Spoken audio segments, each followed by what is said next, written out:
Hi. Welcome to Knock Knock Hi with the Glaucomfleckens. I'm Dr. Glaucomflecken, also known as Will Flannery on my driver's license. I am Kristen Flannery, also known as Lady Glaucomflecken, not on my driver's license. It says Kristen Flannery. We're excited for today's episode. This is going to be great. It's a fun one. It's fun. But you have some exciting news. I do. To share. Yeah. So you have I can't imagine that people listening to this don't know this, but just in case, you have, your YouTube persona of Dr. Glaucomflecken and TikTok and just all the places that it is. And it's gotten rather large over the years, sort of like your ego. And that is not true. Do I look like a general surgeon to you? I'm an ophthalmologist. Come on. Okay. We don't have an ego. It's true. Okay. Maybe just a little one. Yeah, so it's gotten big enough that it's taking up a lot of our time, and especially in the evenings and on weekends when I would rather be doing other things. So you're saying I'm dragging you into all of this? Yeah, so I have It's true. Quit my day job. I have left my day job and am doing Glaucomflecken full time now, and it's just ridiculous that when people ask me what is this job? First of all, I have to say that is the name of the company. I'm working at Glaucomflecken LLC. I founded and own Glaucomflecken LLC. That's really embarrassing. So thank you. Probably leads to more questions. For that, yes. So, okay. What kind of a company is that? Well, Okay, if I knew it would turn into this, maybe I'd have chosen a different name. I don't know. I feel like I'm wishing you had at this point. I mean, it's too late now. That ship has sailed. But it is a little, I guess it's on brand. It's a little ridiculous. And you never thought you'd be working for a company that was built on costumes and TikTok videos. Of my children's dress up toys. that is now how I earn a living. Well, I'm so glad you do, though. It's because I couldn't leave it to you. I couldn't trust you with all of these important details of running this business now. So, I didn't. I didn't trust that you were going to be able to handle that yourself. I had to jump in and make sure that it all gets done correctly. Are you saying you're going to be taking over everything? Well, I did found it, and I do own it. That's true. I'm kind of secondary at this. You're just the pretty face. You heard it first here, folks. I am the pretty face of this operation. All right. Have you seen the neurologist? I don't know about that. Okay, you're just the face. I'm the face. I'm the brain. Whether or not it's pretty, that can be up to you. Let us know in the comments. All right. Is my face, is it pretty? Is it a pretty face or is it just a face? I don't know. Face. But I'm so glad. This is going to be great just to be able to grow this thing. Yeah. I'm excited. I think it'll let us do more things. This podcast is one great example. And you're much more organized than me. It's true. I need help with that. It's rough out there in my brain and in just in our home. The space around me. Yes. I am somewhat of a whirlwind of non-organized activity. So I'm taking care of all of that, and I'm coming up with all the good ideas.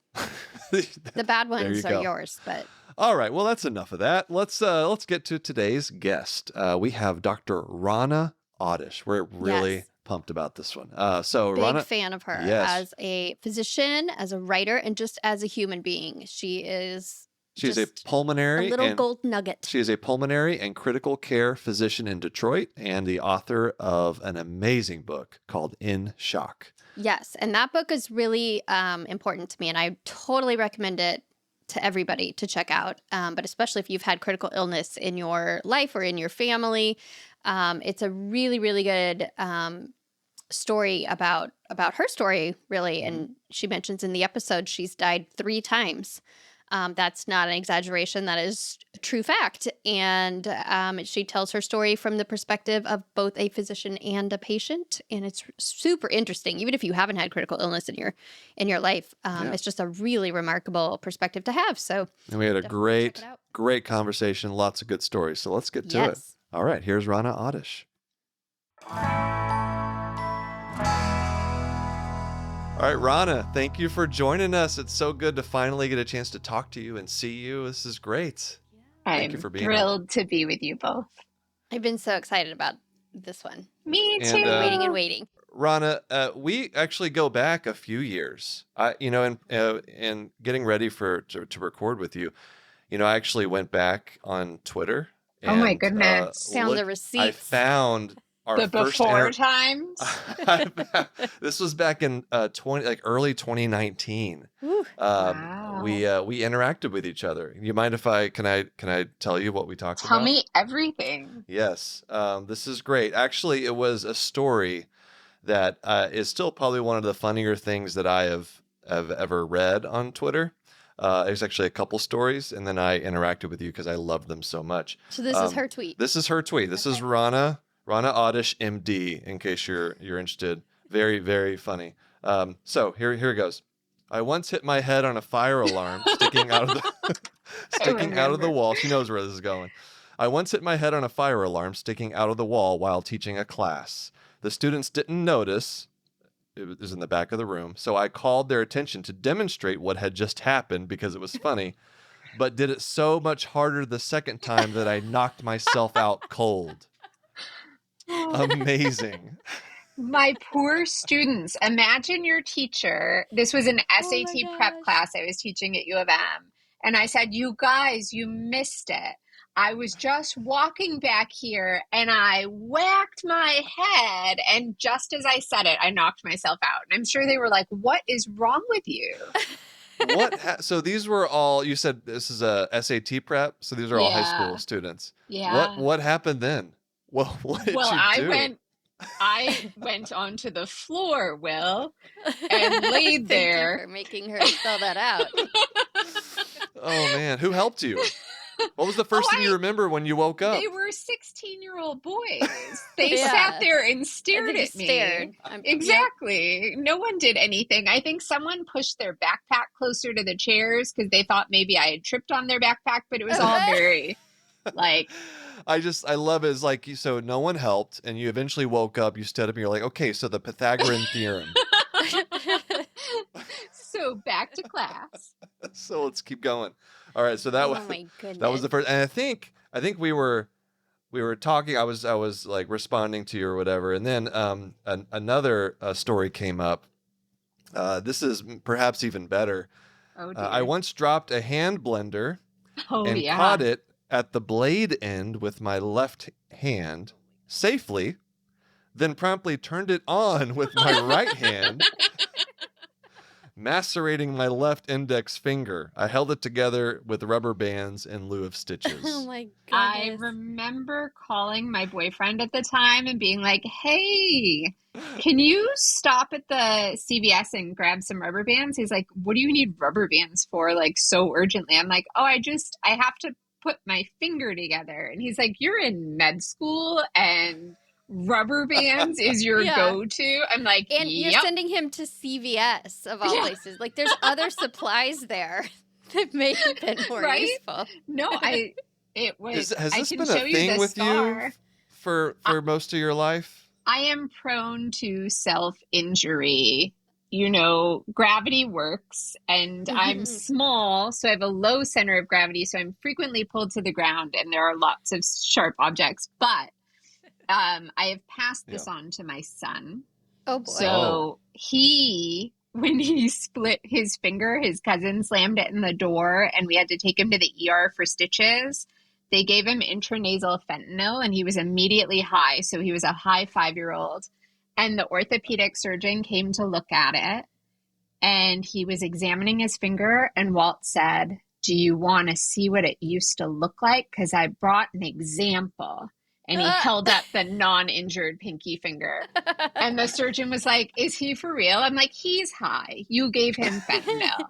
Like, this is what you can expect. I don't know. That does seem, though, from the other stories you've told about Walt, it seems like that was an early indicator of his sense of humor. Some people are just very prone to accidents, though. Yeah, I'm one of them. You're that way. Yep. Mm-hmm. She's never turned a blender on while she was holding on to it. No. But, Give it time. I did pierce my own tongue once, though, with my teeth. No. Yeah, because I was a gymnast when I was younger, and I fell one time and bit Oh, my tongue, and it went all the way through. that sounds So very painful. That's very, that would be awful. yeah, Ugh. it wasn't my favorite time for sure. But Did you, I at least, well, that was did you keep gymnastics. doing gymnastics Yeah, I after did. that? Yeah, for like a decade. Okay. All right. That's good. Didn't Just throw you 10 off your game. years. Yeah. Okay. So Rana, there's one more. Tell me. One more Twitter thing. Actually, I don't know the details of this one because it was just like an offhanded comment, as if like this is a normal thing that happens to people. And so I tweeted something. This was this is back October of 2019. There was a TikTok trend that was happening. Actually, this must have been like the very beginnings of TikTok, because this is actually before I was even on TikTok. I saw this headline that said, "New TikTok challenge asks users to place bag of bleach near eye." What? Okay. I have no idea what this is. All right. But this was A bad obviously idea. enough to make it into Newsweek. And so I said, okay, obviously this is a terrible idea, perhaps the worst idea, but now I have an excuse to talk about chemical burns to the eyes. And so I did like a whole like thread on it. And then you responded to me. You said, "Wow, I had no idea how on trend I was when I splashed bleach in my eye." So I remember Would you care to this. elaborate Did on I this? post the picture? Because there was a No. picture. Okay, I'll find No, I it did and I'll not see send the it to you. picture. It was horrifying. So it was just stupidity. I was pulling the jug of bleach down from the cabinet that's above the washing machine. And when I pulled it down, it like fell more than like setting it down, and the cap was loose. So it splashed up into my face. It was as stupid as that. And so then I'm standing there just covered in bleach. And I was like initially concerned about what I was wearing. And then I realized I had bleach in my hair and I have black hair. And so then I got really worried and rinsed it out. But I didn't really get my eyes.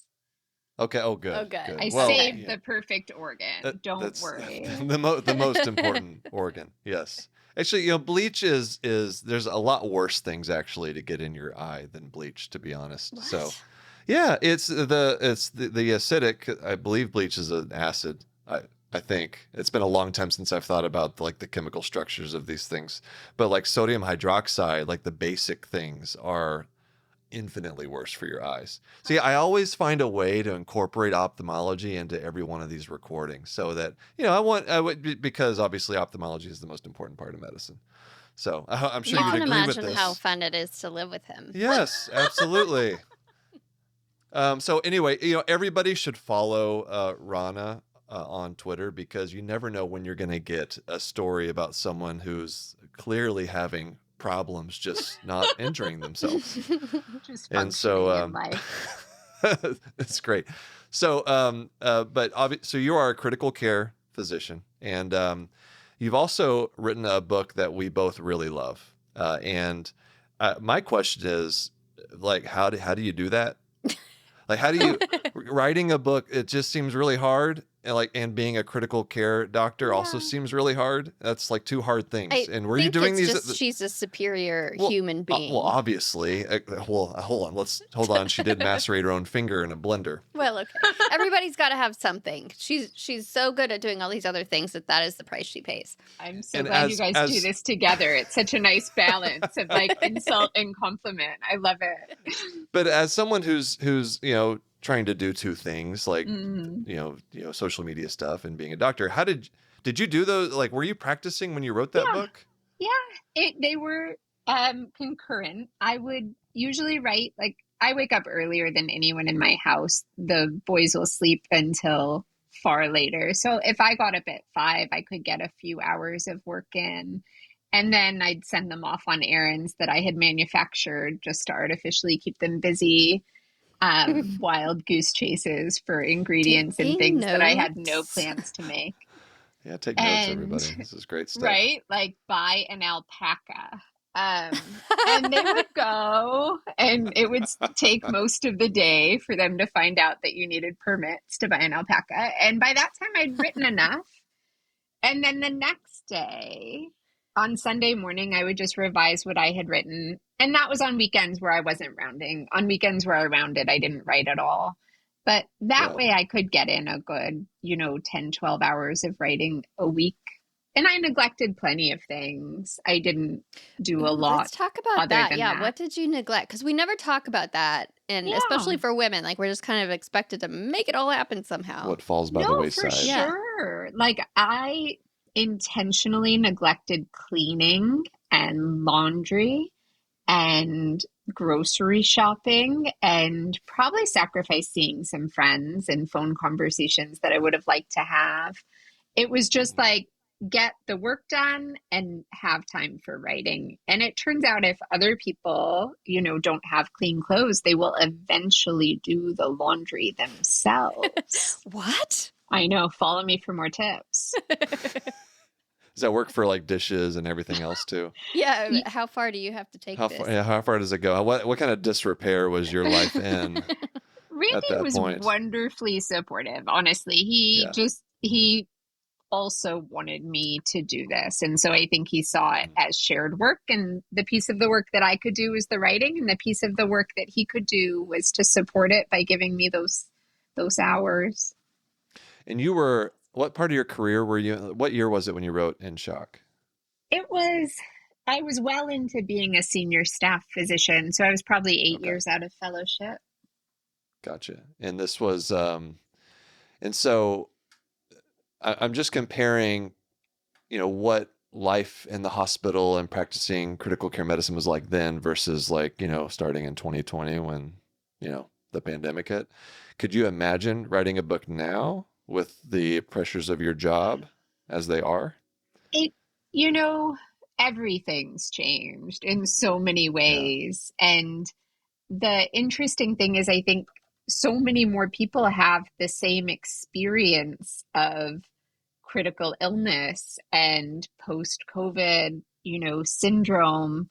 What I was explaining then felt like something that most people would never get to experience. So it felt really Mm-hmm. urgent.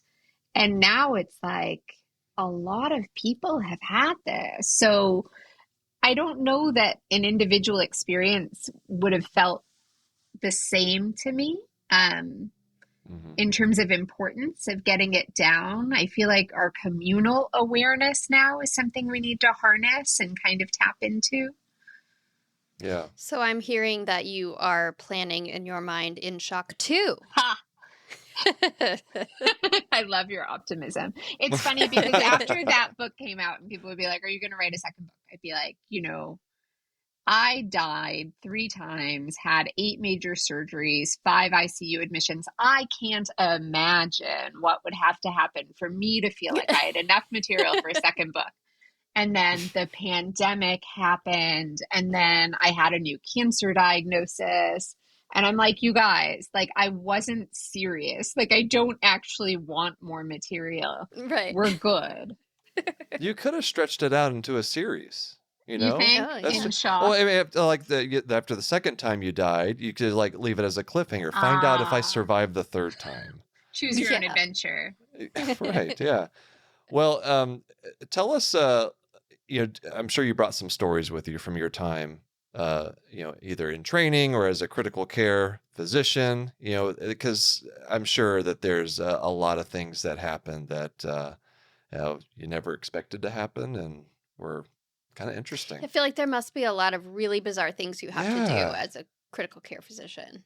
Oh, always. What category of story are you interested in? Do you want ones Give me where I something.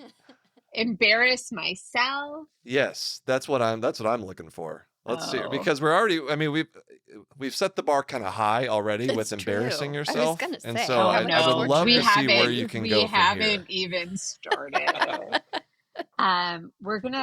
We're gonna do time travel back to when I was a resident in New York in training.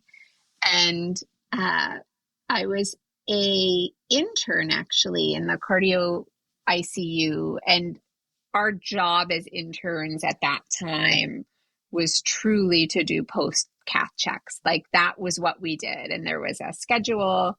And you would check the groin, and then you would recheck the groin, and you would mark if there was a hematoma or if you were worried about a pseudoaneurysm. Like that was your job. You lived in the groins. And so That's the quote for this episode. living in the groins. So I I remember checking on this patient and feeling something in his groin that felt very circular, a little bit how I would think an aneurysm would feel, right? It was kind of like squishy, like it felt like there was a lumen. And so I noted the circumference, which was very circular, and how it felt. And I thought, okay, I'll go back and I'll check it in an hour. And I went back and I did the same sort of palpating that I'd been taught. I, of course, tried to listen for bruit because I was going for extra credit points. And I noticed as I was doing this that the patient was getting aroused. It was a male patient. And I thought, oh, there must be something wrong with my technique. I will ask my resident how they palpate groins, and maybe mine is like too seductive, like my groin palpating technique, right? This was your thought process as Yeah. an intern about why this might be happening. Okay. Yeah. So it, I'll tell you both pieces of it. The fact that my resident looked at me like I had two heads and then took me back to the patient's room to show him what I was talking about and examine the patient himself. And what we found out then was that the patient actually had an implantable penis pump. And what I'd been pressing on was the inflation valve that would create an erection for the patient without realizing it. And that was pretty much why I went into pulmonary instead of cardiology, because that story did not die. They were probably still telling it somewhere now. So it feels good to have agency over my story and tell it myself. It sounds like your technique was exactly correct. Yeah. Yeah. I'm sure that was the feedback you got. Well, it's good technique. I mean, did you even know that those devices existed at that point? Because I learned pretty late, I feel like, in my intern year that was even a thing that you could get, an implantable. This was not on my radar, and especially this one because there was like a release valve underneath that you had to connect something to. And so imagine this poor man came in for a calf. He didn't bring his penis pump release valve attachment with him to the hospital. So that was a fun urology consult that I got to call as well. I bet, see, that actually brings up a point about, people that get admitted to the hospital. Obviously, when you're admitted to the ICU, usually you don't know you're going to get admitted to the ICU, it's not right? really a plan ahead. So you don't like bring all the necessary equipment with you. No. And I think about it for contact lenses. Like I would frequently.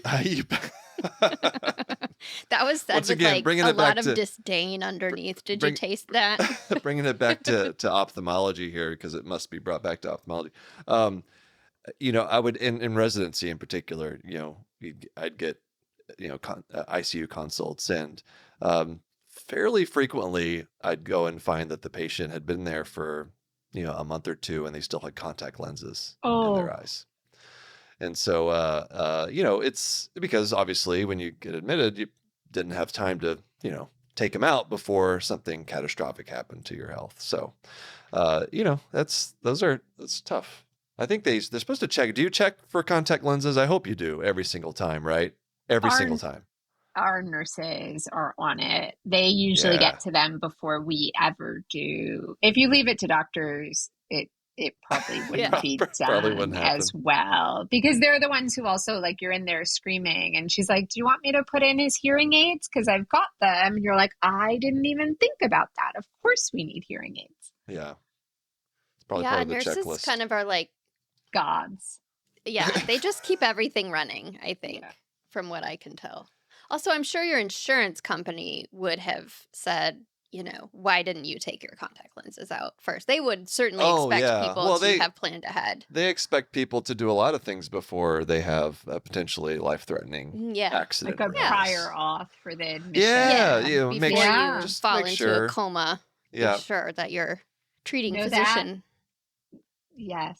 The How much? bill that we got for the Uh-huh. resuscitation of our baby that had died because we didn't take time to enroll her in our insurance plan. That was probably my least Mm. favorite example of how Ugh. insurance is toxic. Yeah, that's Do you horrible. do you That's just like still inhumane. do you feel like you're a little bit insulated from that whole process just in your day-to-day life working in the hospital, or No, are you really involved in having to deal with a lot of that? because Because I do pulmonary hypertension and all of our drugs are, bankrupting healthcare because they're so expensive. We have to get a lot of prior Gotcha. authorizations to do anything. Is that on the outpatient side of things? Yeah. Okay. So you still do a lot of outpatient. I just assumed you're Almost, yeah. oh, Every oh okay. day is a lot of pulmonary hypertension clinic. You got any fun stories from the clinic? Oh my goodness. How I'm long do trying. you so you're in clinic how many days a week? Usually 3 to 4. Yeah. So I either am rounding or I have clinic. I don't generally do both. Um, but no, our pulmonary hypertension patients are quite sick, and Yeah. keeping them alive is really challenging sometimes. Yeah. Well, you're good at it though. It's true. Well, thanks. You've managed to stay alive and you keep your patients alive. Yeah. That's the goal. So I don't think you can top the story you just told about with the penis pump. Well, she seems like she might That's disagree. Like that's she's got one pretty in the. I don't know. I mean, Well, we have to go back a little bit further oh, let's do it. um, to when I was in undergrad and, pre-med and very much wanting to be a doctor and doing everything I could to try to position myself to get into medical school. And I was taking this sort of advanced physics class because I thought that was a good idea, which it wasn't. And I didn't understand anything. And we had physics lab where we were learning about electrical currents. And my poor lab partner, there were these metal discs, and the only thing I had to not do was press the pedal that would electrify the metal discs while he was touching them. And so what did I do? I pressed the pedal while he was touching the metal disc, and I like literally electrocuted my physics lab partner. And because I was pre-med, my first thought wasn't, is he okay? My first thought is, oh my God, I'm not going to get into medical school. That is the most pre-med It is the reaction. most It pre-med is. thought I could have ever had. The poor kid. So he got sent to the infirmary. Like he had these burns, his hair was singed, and he Oh had my to tell gosh. people Wow. that I electrocuted him. So I nearly failed the lab. Nearly. Okay. Nearly failed the lab. Well, I'm glad they And passed you. I mean, that's yeah, good. So was it an accident? Did you trip? How absolutely. did that? Well, Of course it was an accident. I Have don't you mean heard like did this you woman intend talk to for the last murder 20 this minutes? person, but like, did you just forget not to This touch is that? Did you how trip on it? discoordinated I am. No, this is literally like if I'm you glad you're tell doing me procedures on critically ill patients. the That's fellows do good. all the procedures, you know that. Oh, No, it was definitely an accident. And to make up for it, when I turned 21, he came to my 21st birthday and he bought me the worst shot known to man. I don't know if you've heard of it. It's called a cement mixer. So it's that like doesn't sound good. Bailey's and lemon juice, and you take them separately. And when you put it in your mouth, it curdles. Gross. Yeah. And you So I did this? feel This like we're exists. even. I didn't know. I wasn't a drinker. Let's Someone put you bought in me the a infirmary. shot. It's like, see how you Yeah, like it. That's exactly. a So pretty we're good even, revenge plot. Like he had to wait that out. He had to right? plan that ahead of time. Pick the absolute worst possible experience for you for your joyous occasion. That's pretty We good. are 100% even. Yeah. I remember as an undergrad, the first time I ever remember being like really sick was when I was a freshman and I got mono. And really bad mono. Like it was like my throat was so swollen. I'd never been in that much pain. And I remember going to the emergency room and, it was probably like right at the beginning of college. And of course my mom, I called my mom. I was like, what's Oh. going on? Like, this hurts so bad. Am I dying? and, and I remember like the doctor coming in, he didn't do a great job like explaining to me like what was going on. Just it kind of blew me off a little bit. And I was on the phone with my mom. The doctor was in there with like 4 med students, like talking to me. And I remember asking, I was holding the phone up to my face. Again, I was like ridden with mono, and I was like, can you talk to my mom? Just tell her what's going on. And the look on that doctor's face when this kid who had all this mono was trying to give him a phone that he was He like just was talking into. It's like, no. He got out of there so fast. It's like, I'm not And, touching your disease phone. Is like, no, I think we're good. You got mono, you'll be all right. All right, go home. Don't play any contact sports. Which he didn't tell me why. I had to figure that, why that was the case. But You didn't think to like put it on speakerphone? I probably I had feel like a that cell wasn't phone. a thing. Yeah, I probably had a cell phone Speakerphone, like yeah. 3 weeks at that point. I think Yeah, I yeah. got one. Just to show you how, we're getting older. Yeah, it's true. So that was probably my first experience with like a cell phone, because I think I got one like just for to college. go to college, yeah. I didn't have one. I didn't have one in high school. I don't know. I don't either. Mm-mm. When did you get your first cell phone, Rana? It was after medical school, really. Like I might have had one in med school, but it was like the kind that you leave in your car and you're not really using it It's at like all. attached Yeah. to your car. Yeah, it wasn't. And it's like a real. I'm box. I was very certainly old. I was one of the first people. Like, I didn't get a smartphone until residency. Yeah. Like, I was. Yeah, we got it at the same time, Yeah. so we've only had smartphones for like We were slow. We were slow on the few take years. up of Yeah. that. You didn't but- miss anything. All right. So, you know what? Let's take a break. And we're going to come back and we're going to play a little game that I call. Dear. Well, I'll tell you after the break. I'll tell you what it's called and what we're going to do. So, we'll be right back with Rana Awdish. Big thank you to all our fans and listeners. Spread the love. Tell everyone about this podcast. Share it. Leave a rating and a review. Be honest. Let us know what you think. We want to hear from you. Later today, we're going to share some stories of our own and also yours. And we want to hear your stories. Share yours at knockknockhi@human-content.com. We also have a Patreon.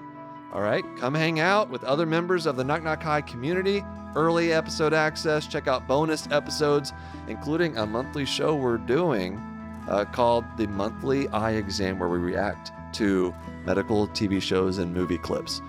So check that out. Yeah, lots of fun, exclusive stuff. All right, now let's get back to Dr. Rana Awdish. All right, and we are back. And okay, Rana, here's what we're going to do. We're going to play a game that I call the ICU replacements.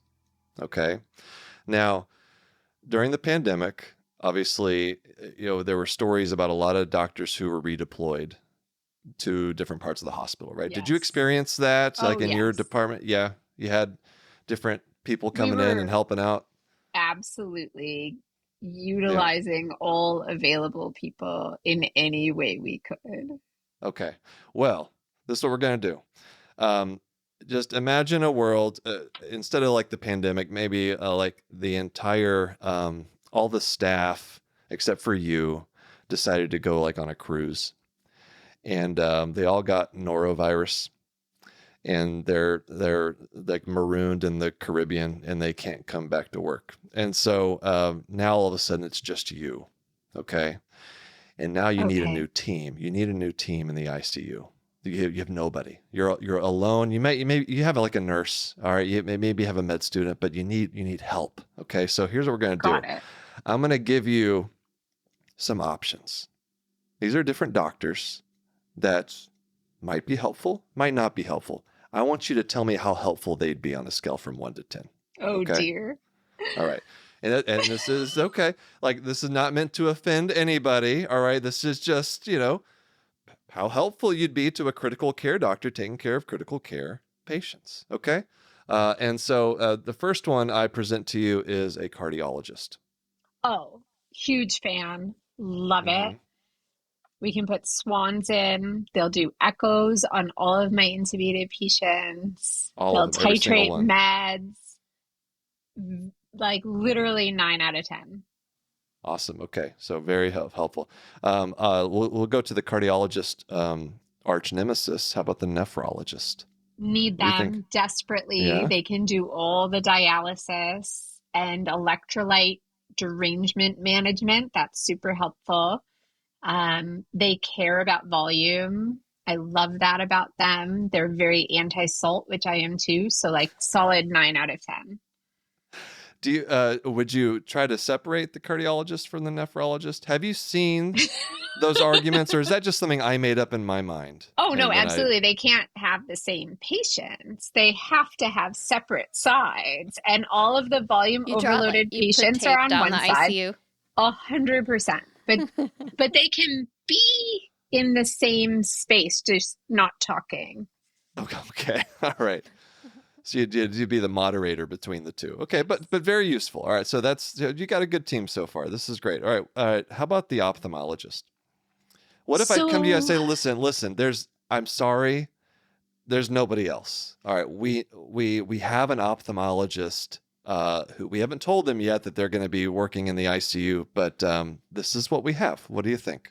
So I had an ophthalmology intern this month named Jackie Hamadi, who was literally the best doctor I've ever had. She diagnosed uh, literally things that attending physicians could not diagnose. So I am so pro ophthalmologist right now that she had a patient with leprosy, Whoa. with varicella. Like she could cover all the ID stuff at this point, and I would have no fears. So also the fungemia eye exams, Uh-huh. I need her. 9 Those out of dilated 10. exams. Yeah. 9 out of Okay. 10. Oh no, this is gonna go to his head, Well, Rana. no. You have to. Oh, No, you're making okay. my life miserable. You have to Just- take him down a notch. Just to let everyone know that an ophthalmologist would be just as useful as a cardiologist in the ICU. No, I see. There's a clear distinction here. All right. You said Only this was an one intern. ophthalmologist. This was an intern, My right? favorite ophthalmologist would be the 9 out of 10. Yeah. You're talking, but this was an intern. Yeah, a transitional Okay. year. All right. Yeah. Okay, yeah. That's because But they're Will, still They smart. still know things. They still Interested know in everything, and Yeah, they're they still so... know body medicine, Rana. Yes, all of it. All right. I love Do you know them. how much I know? Nothing. But you have I- fancy He's lasers. useless. Do you have fancy lasers? Yeah, what good is that to you? I can't. You can't put in a central catheter with a laser, Rana. I don't So, think. Can you? I don't know. Every time I tell Randy I need to buy more blazers, he thinks I say lasers. And he's like, really? You still need more lasers at work? Don't you have enough? And I'm like, I don't have any lasers. What are you talking What does he about? think you're Why? doing at work every day? I don't Is know, but hearing he okay? admires me, so I'm not going to burst it. I'm like, yep, lasers That's good. all day. Okay, so ophthalmology intern, 9 out of 10. Ophthalmology Totally. private practice attending / Ooh, comedian, ooh. social media personality. We'll say 1 out of 10. You could take the Yeah. contacts out. Okay, what's that? You could And take out the fungemia. I'll take the contacts. contacts out. Yeah. Okay. Fungemia, you guys, it's could huge. do that. Yeah. I could do that. Although, there's the ophthalmology community is pushing back a little bit on whether or not those exams are necessary. That is a Uh-oh. controversy I am uninterested Mhm. in, I have to tell you. Let's move on. Okay, so here's the next one. All right. How about the general surgeon? Oh. What do you think? You got a general Can I surgeon tell on you your my team. favorite consult I ever called a general surgeon for? Of course. Please do. The patient seemed to have terrible small bowel obstruction where their abdomen was so tense and so distended. And we called them and they came and they said, unfortunately, when you guys placed a rectal tube, you glued his rectum shut And so we've unglued it now, and that's alleviated the obstruction. And I wanted to melt into the floor because Oh of my gosh. all the things a surgeon can tell you that are embarrassing. I think you glued the patient's rectum shut is right up there.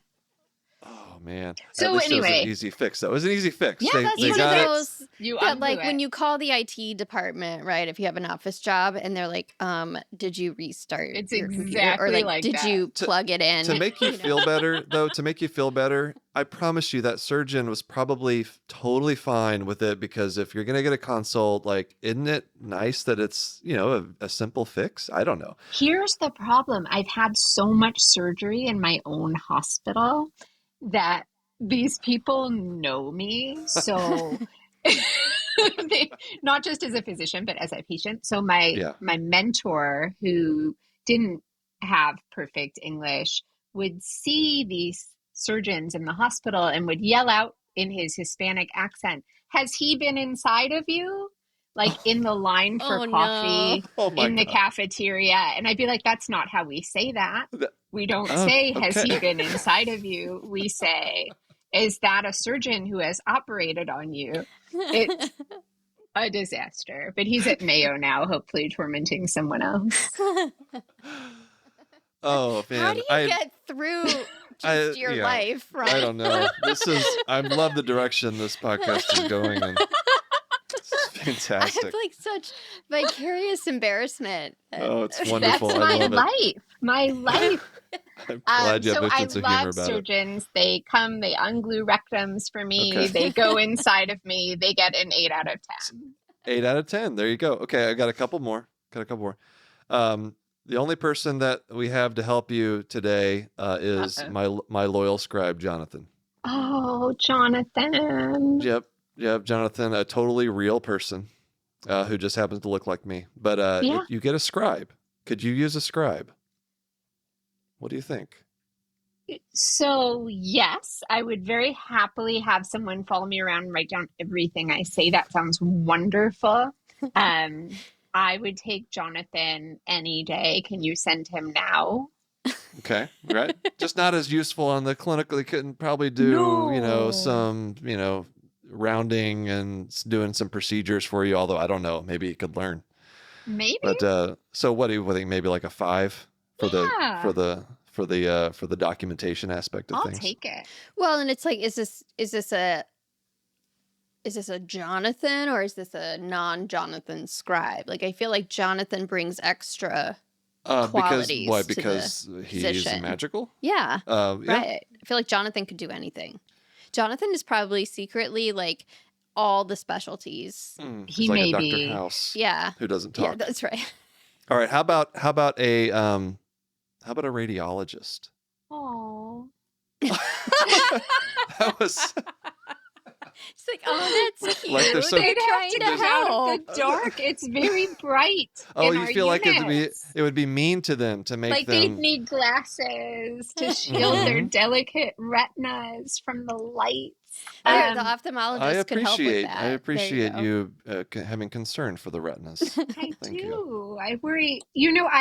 I'd love to be able to show them the films and we could talk about it and it would be lovely and I wouldn't have to walk down there. And so if they were there, that would be Because great. you're doing a lot of imaging, Imaging. right? Yep. I mean, can And you transport critically care patients down to like MRI and CT? And I assume you can.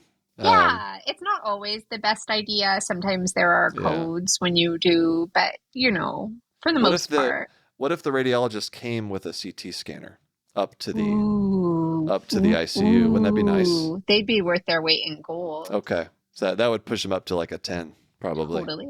Yeah, that'd be great. And then one more. All right, we got how about a dermatologist? I know nothing about rashes, and everyone has a rash. And sometimes it's leukocytoclastic vasculitis, and sometimes it's they left their Crocs on too long and they have fungus. Oh no. And I literally don't know the difference. So if they could come, that would be wonderful. What 10 out of 10. Yeah, leukocytoclastic she just vasculitis? dropped that as if anyone knows what that means. It's a I real certainly problem don't. when you It don't sounds know how to recognize it. yeah, because it sounds bad. It sounds really bad. Yeah.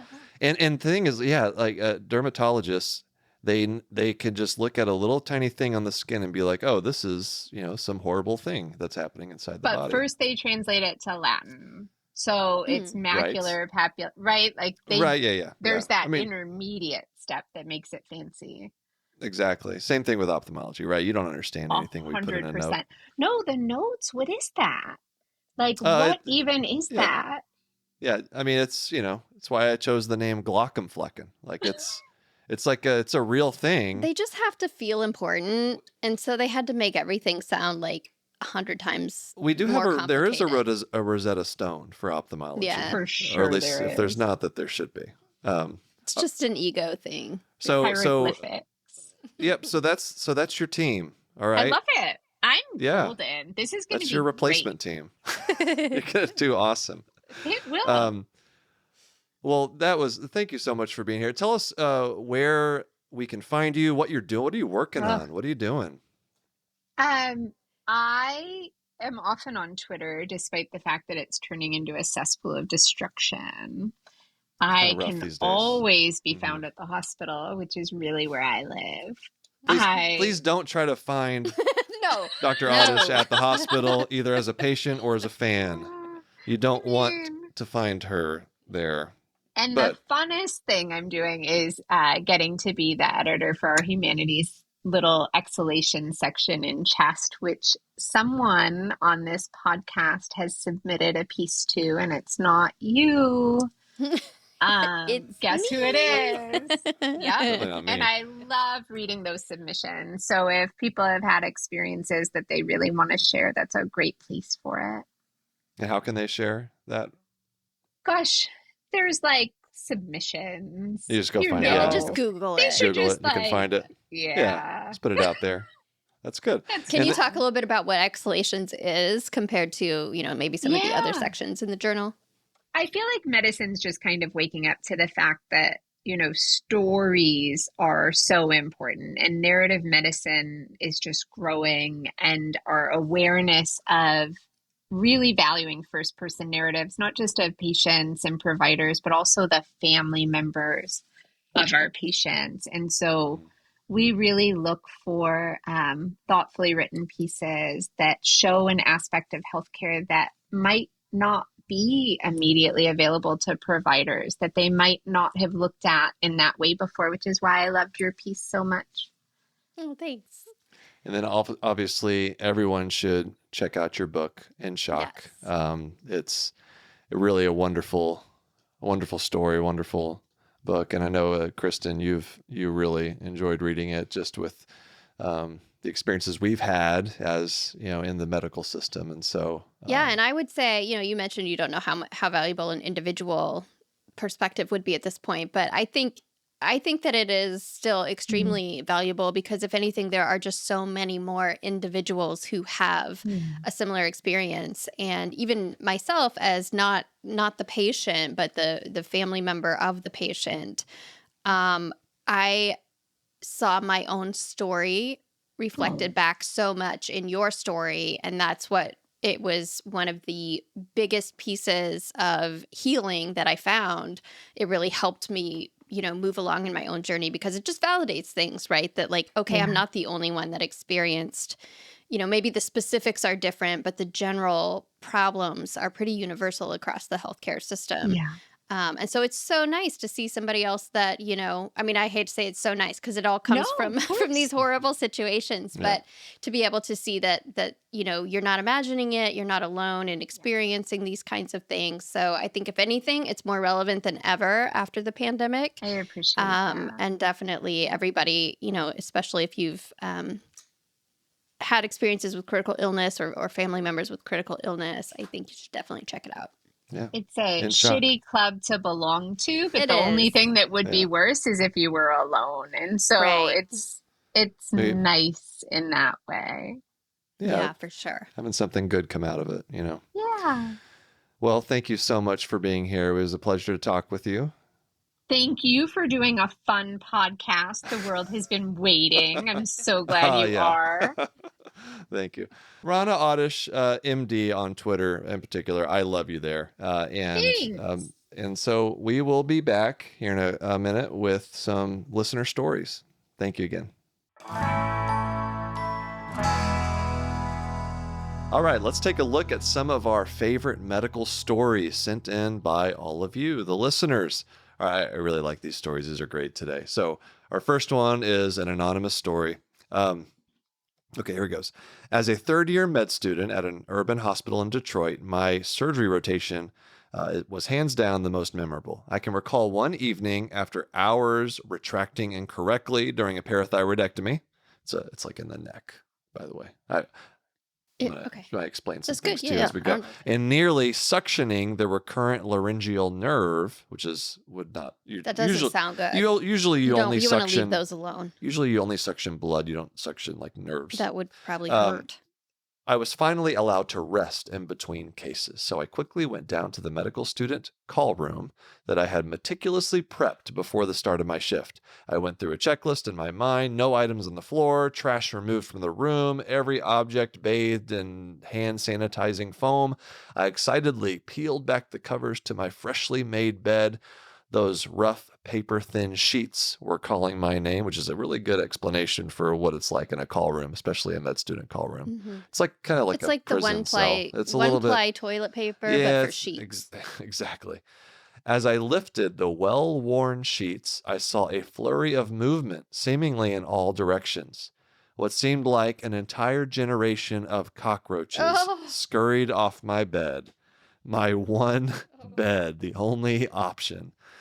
Needless to say, I stayed awake that night in the preoperative lounge watching news reruns and infomercials. Oh my gosh. Wow, that is the worst call room story I've ever heard. That made my skin crawl. Like, oh. I hope the cockroaches are okay. Oh, yeah. That's rough. Talk about a letdown. Like you're so I know. on those. So excited I mean, it's been a while since I've like been awake all night, like in going to a call room. I haven't been in a call room in years, but that's true. The just that feeling of like finally getting to go and rest, right, is such a good feeling. And so that letdown of all of a sudden your bed is full of bugs. Not great. Not great. Okay. Thank you for that story and for freaking Kristen out. Yeah, I'm going to have trouble sleeping tonight. I'm going to be checking You're going to be checking our bed for cockroaches. We have a little bit better than a call room situation going on. Okay, so number 2, this is from Colette H. The title is Why I'm Not a Nurse. One summer, I had a chance to work as an aide at a critical access medical center, which is larger than a clinic but smaller than a hospital. It was a 3-month contract, mostly working with kids in the community. Towards the end, they offered to pay for my CNA training and a permanent position on the staff. As a trial, I went with an experienced home health RN who happened, by chance, to be my mother, to assist with some wound care. My mom is doing her super professional, dignified, respectful thing. She goes to clean the packing out of a wound, and I go weak in the knees. I sat down on that poor patient's couch so fast, put my head between my knees, and fled for the car the second I was steady enough. My mom was embarrassed. The patient was embarrassed. I declined the training and position. Lord, even thinking about the things my mom does every day makes me want to hug her after spraying her with Lysol.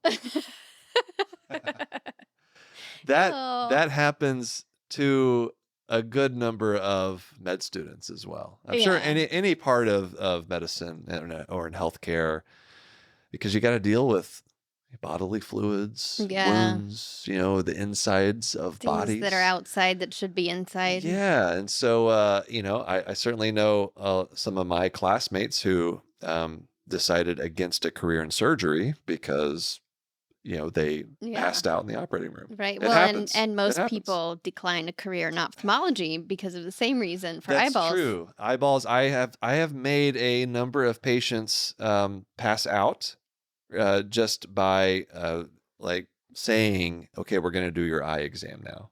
Yeah. Like it's a thing. I haven't passed out on you, but I hate. Yeah. coming to see you at the clinic. You and all of your colleagues, like lovely people. Don't want them anywhere near my face. Okay, that's fair. I don't like. It's just ugh. Yeah, the eyeball So thing. packing It's not in good. a wound. Oh. Yeah. I don't blame. I'm glad that she realized it at that It's point. good, right? And got it's to good like to have an early check that off your experience. list. You know what? Nope, not for me. I don't Right. want to be part of that, and that's fine. And God bless that mother. That's right, exactly. Great stories. Thank you for those. Send us your stories. We want to hear you. Knock knock hi at human-content.com. That was a great episode. That was great. Rana's great. She's so funny. She's really, really funny. She's got good comedic timing. She does. I loved what she had to say, and then she really is funny on Twitter. Like I enjoy. Is. I enjoy think like her hearing whole her thoughts. family is. She talks a little bit on Twitter about her family life as well as her professional life, and her son cracks me up. The stories she tells about him, he's amazing. Definitely worth a follow just for entertainment purposes. Absolutely. And let's see. Anything else? What else should we talk about? Did we cover everything? I hope you guys liked that episode. We just had a blast talking with Rana. And if you have ideas for who you want us to talk to, then let us know. Yeah. There's lots of ways to reach out to us.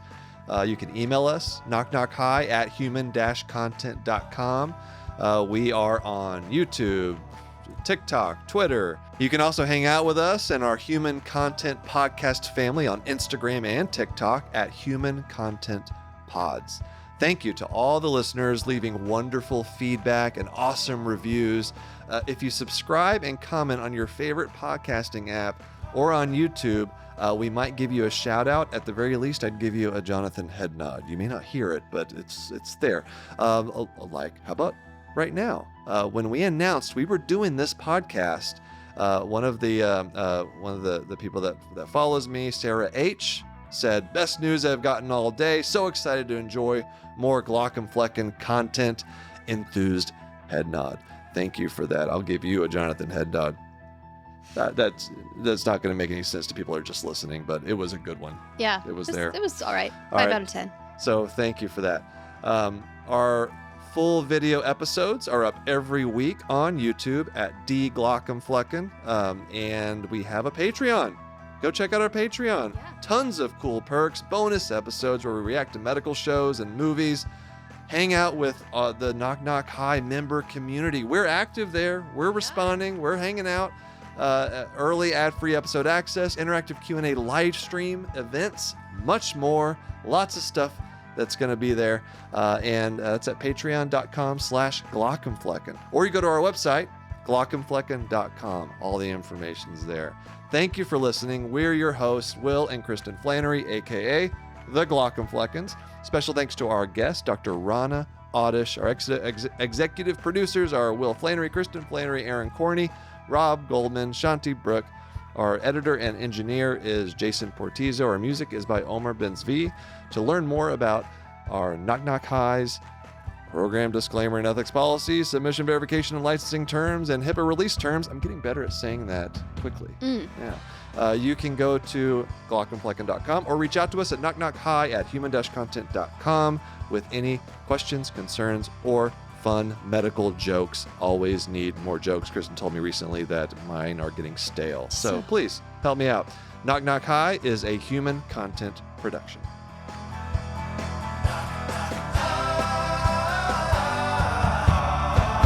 Knock, knock. Goodbye.